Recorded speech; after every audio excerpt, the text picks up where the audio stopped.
Bantu kami tetap bertahan ya guys, dengan cara men-subscribe. Terima kasih.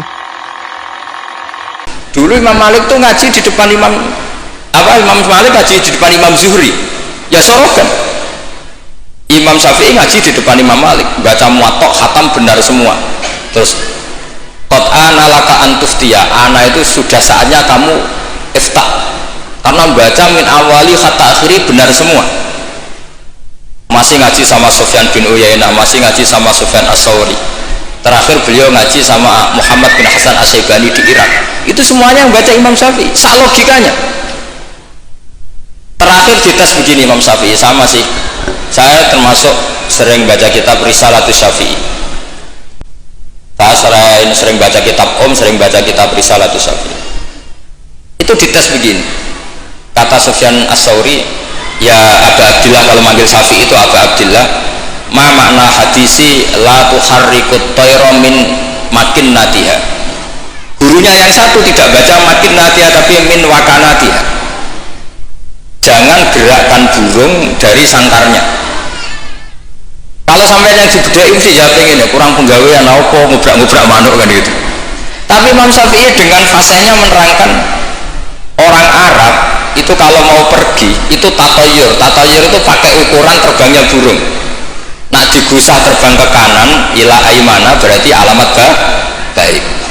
Kalau berterbang as'ama atau aisaro berarti buruk. Nah itu kalau ada burung di hutan terus digusah. Kalau nggak ada burung di hutan, dia memang nyimpan burung diletakkan di kurungan, tapi kurungannya dibuka terus diubrak.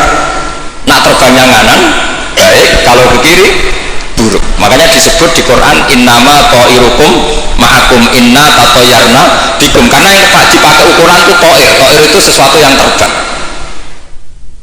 Itu Imam Syafi'i langsung paham adatul Arab kalau mau pergi itu melihat terbangnya burung, sehingga makna hadis la tuharrikut tayra min makin natiha, jangan mentaklekkan barokah tidaknya pergi berdasar terbangnya burung, tapi berdasar pergi kamu itu fito atillah atau fima siatil.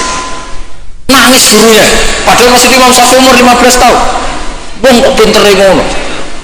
Makanya terus sampai dipuji-puji, saya punya keyakinan kalau nanti fata min Quraisyin yamla'u tibaqal ardi ilman tuh kamu.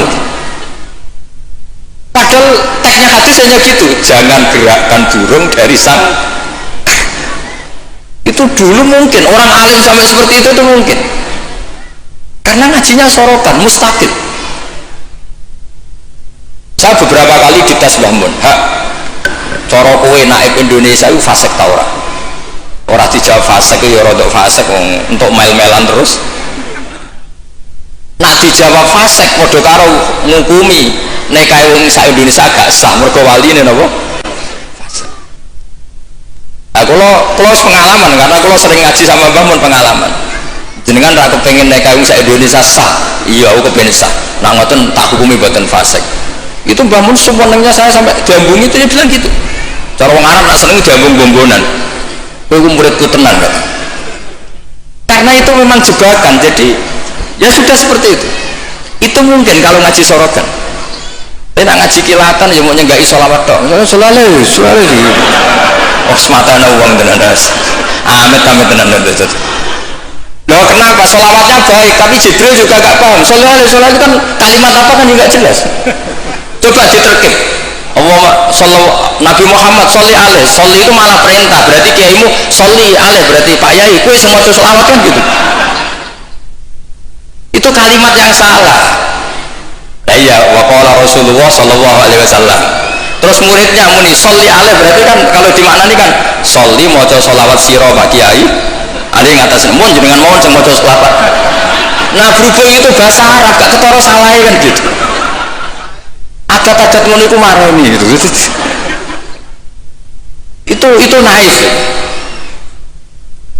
Mestinya kan qala Rasulullah sallallahu alaihi wasallam lah, paling gak ada dhamir mustatir yang kembali ke Allah. Nah kalau terus muridnya bilang apa? Sholli alaihi, coba sampean maknani sholli alaihi, sholli ya syekh alaihi ala nabi. Kacau nggak kira-kira dia kan dengar orang yang ngerti itu. Tapi alhamdulillah banyak yang nggak tahu, sehingga ya alhamdulillah makanya saya berkali-kali muji orang bodoh itu barokah, mereka ora salah uang.